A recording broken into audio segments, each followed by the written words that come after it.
कैसे हो दोस्तों। Welcome to study Q channel.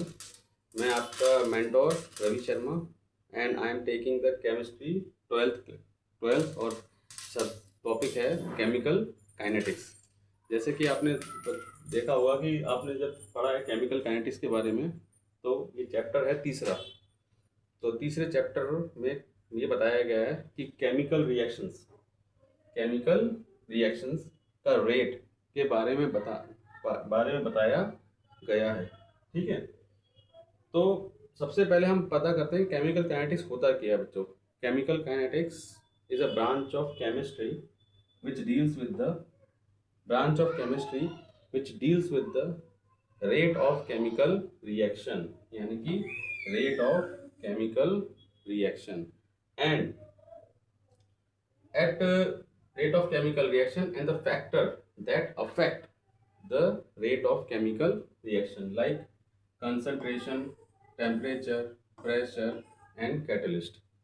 These are the factors that affect the chemical rate of chemical reaction.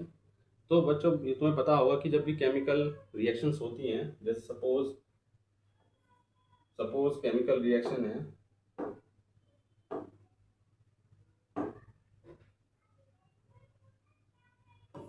A plus B gives C plus D. Suppose ये chemical reaction है, okay? Now the chemical reaction to occur, chemist must know the three things. That first of all, whether it is feasible or not. Feasible or not. Second, अगर feasible है तो कितनी हो रही है, how extent, what extent that a chemical reaction can go in forward direction. Okay, and the third one is very much important, which we have not yet talked about in our previous classes, that the speed of reaction speed of chemical reaction. Okay बच्चों, तो the rate of chemical reaction means how fast a chemical reaction can occur, how slow a chemical reaction can occur. These are all the topics that we are going to study in this chemical kinetics. First of all, if the feasible or not, this feasible or not is can be judged by, can be obtained the knowledge about the feasibility in the if thermodynamics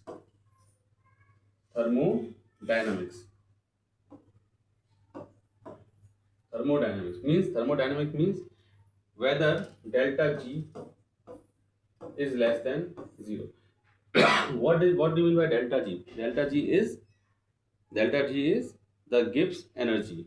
The Gibbs energy is the amount of energy that is available in a chemical reaction or in a system that can do a work means it can do on its own. The spontaneous reaction always have delta G is less than 0.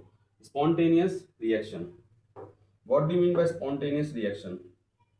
If I talk about the spontaneous process like flow of water,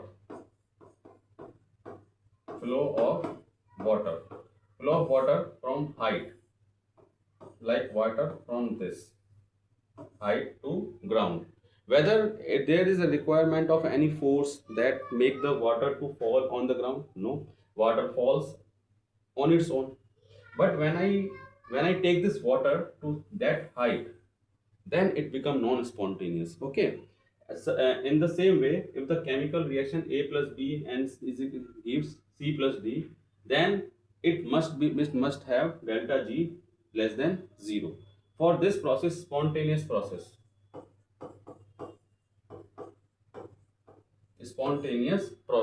this is non-spontaneous process.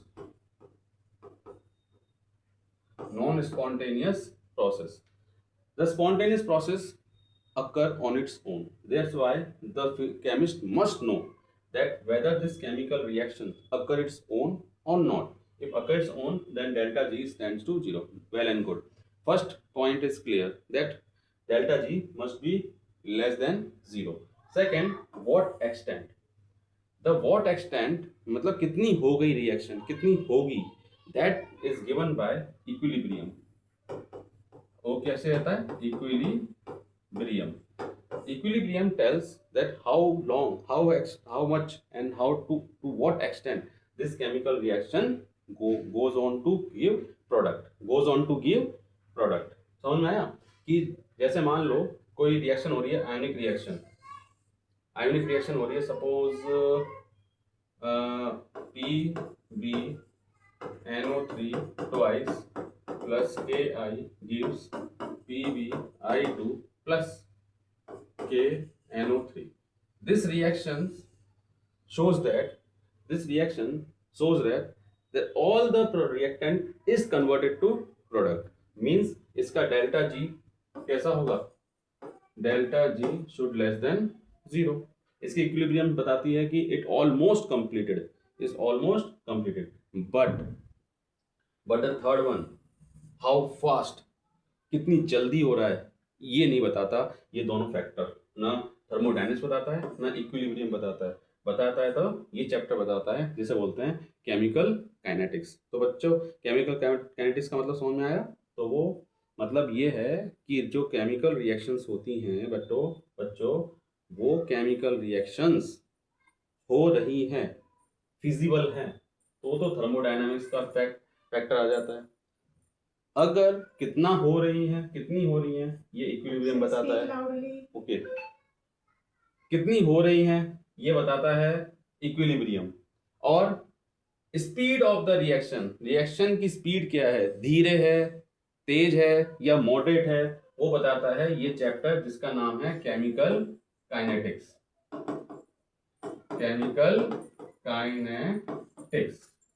Okay, so in this chapter we will study about the rate of chemical reaction and the factors that are affecting the rate of chemical reaction, that I already told you, that concentration, reactant, pressure, catalyst, these are, and also we will also see the mechanism involving the chemical reaction. So let's start the first topic of this chapter, that is rate of chemical reaction. Rate, what do mean by rate? Rate से आप क्या समझते हो बच्चों? Rate से आप क्या समझते हो? रेट मतलब होता है कोई चीज का चेंज होना, किसी का चेंज होना विद रिस्पेक्ट टू टाइम। तो रेट क्या हो गया बेटा? रेट हो गया change of anything with time, that is called rate. If I talk about the chemical reaction, I am talking about the reactant to product.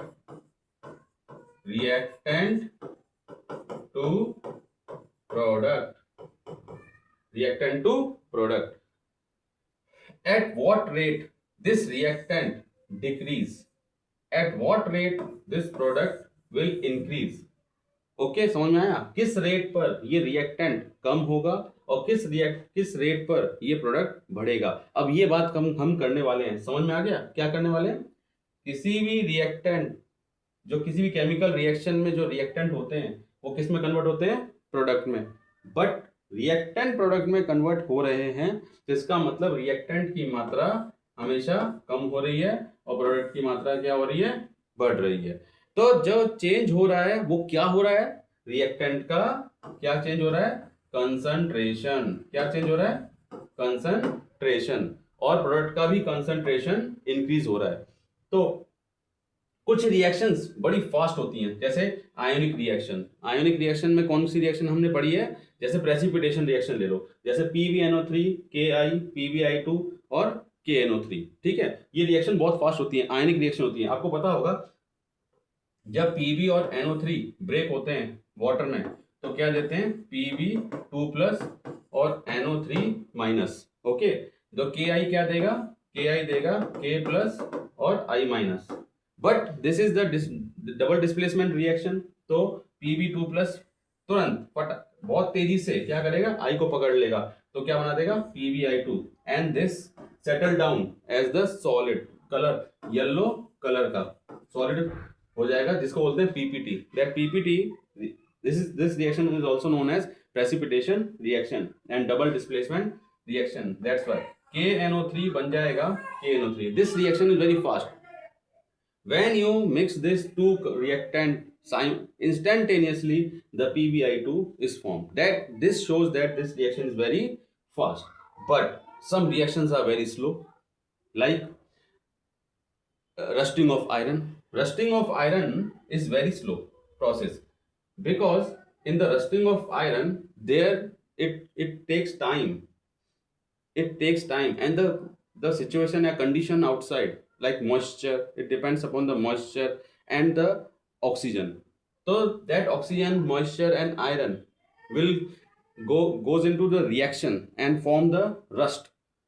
It takes time, but some reactions are very moderate, like inversion of cane sugar. Inversion of cane sugar. What is the formula for cane sugar बेटा? cane sugar होता है C12H22O11. अगर हम इसका inversion करें, means hydrolysis करें इसका, तो हाइड्रोलाइसिस करने पे हमें क्या मिलेगा बेटा? हाइड्रोलाइसिस कर दिया तो इसमें H कितने हो गए बताओ? हमारे पास C12 हो गए, देखो H कितने हो गए? H हो गए हमारे 24 और O कितने हो गए बेटा? वो हो गए 12. तो पूरा फॉर्मूला क्या बन गया? C12H24O12.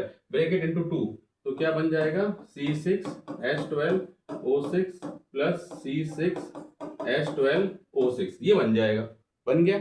अब इसका मतलब दिस इन्वर्जन का मतलब होता है ये डेक्स्ट्रो, ये लीवो. ये हम पढ़ेंगे जब हम इसके हेलोअल्केन और हेलोअरीन पढ़ेंगे, जब डेक्स्ट्रो लीवो कॉन्सेप्ट आएगा, और ये बायोमोलिक्यूल में भी आएगा. ठीक है. तो these reactions are very moderate. Moderate means speed which is rate which is less than, which is greater than the rusting of iron but less than the ionic reaction. That is the that is called moderate. Moderate means न तो ज्यादा न ज्यादा कम. ठीक है. अब समझ में आ गया. कुछ रिएक्शंस, केमिकल रिएक्शंस जो होनी है वो किसी रेट पे होती हैं. तो कोई भी केमिकल रिएक्शन होनी है तो हमारे पास 3 चीजें होनी चाहिए. उस फिजिबल है कि नहीं, होगी कि नहीं होगी, ये बता देगा thermodynamics. That is delta G is less than 0. अगर डेल्टा जी ग्रेटर देन 0 हुआ तो ये नॉन स्पॉन्टेनियस प्रोसेस है, like taking the water from this ground level to such height. Okay.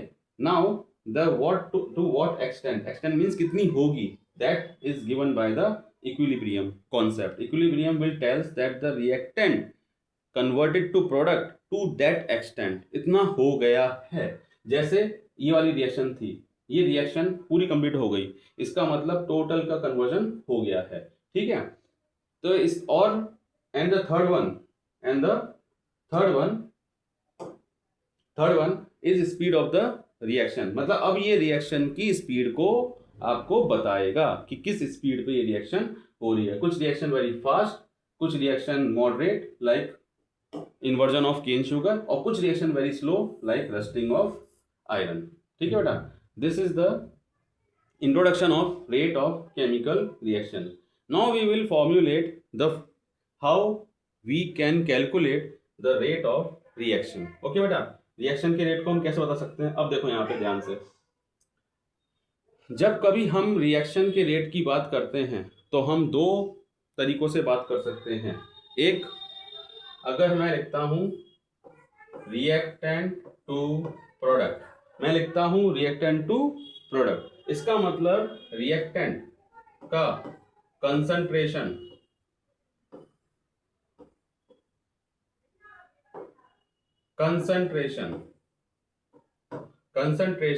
Decrease होगा. क्या होगा?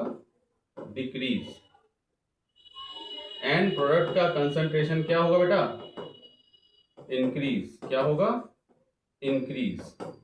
तो इसका मतलब अगर मैं बोलूं rate of reaction is nothing but decrease in concentration of the reactant and the time taken. Decrease in concentration of reactant and the time taken, यानी कि rate of decrease in concentration of any one of the reactant. समझ में आ गया? और product में हम कहेंगे rate of increase in concentration of any one of